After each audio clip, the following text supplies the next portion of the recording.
गणतंत्र दिवस जो गणतंत्र दिवस को आम पालन करुचे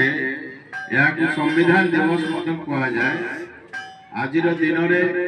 जनवरी 26 तारीख 1950 मसीह भीमराव आंबेडकर द्वारा आम देश संविधान लागू करा प्रणयन पर लागू करा जो संविधान फल आम देशर समस्त नागरिक समान अधिकार पाई से महान संविधान को रक्षा करने ये देशर गणतंत्र को सांविधानिक अधिकार को सार्वभौमत्व को रक्षा करने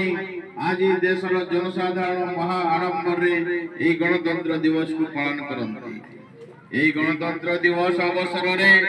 आमे आज शपथ नवा जे ये देश भारत वर्ष ये भारत माटीर ये भारत मार सार्वभौमत्व को तार अक्षुण्ण रखिबा जाति धर्म निर्विशेष आमे गरीब धनी निर्विशेष समस्त मनीष ये सांविधानिक अधिकार पाई समान अधिकार पाई से अधिकार को आमे बजाय रखिबा। एकमात्र गणतंत्र देश पृथ्वी सबुठार अधिक लोक संख्या थिबा गणतांत्रिक देश जो देश रे बड़ पंजीपति अंबानी आदानी ठारू आरंभ करी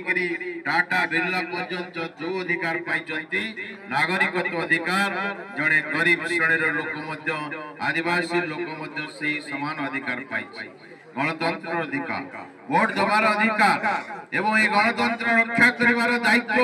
आम समस्त आमे भोट देले ये देशर सरकार आसे आमे भोट न देले ये सरकार हारी जीवो जेते प्रभावशाली जेते प्रतिपत्तिशाली सरकार होतो ना काई जो सरकार जेते बेला आसु जदि गणतंत्र प्रति विपद आसे जदि ये देशर सार्वभौमत्व सुरक्षा पाई ये सरकार काम न करे ताले से सरकार को पतन करिवार अधिकार भी ये देशर जनसाधारण अछि। ये देशर जनसाधारण ये देशर नागरिक जो संवैधानिक अधिकार पाई आज किंचित मात्रा से संविधान अधिकार को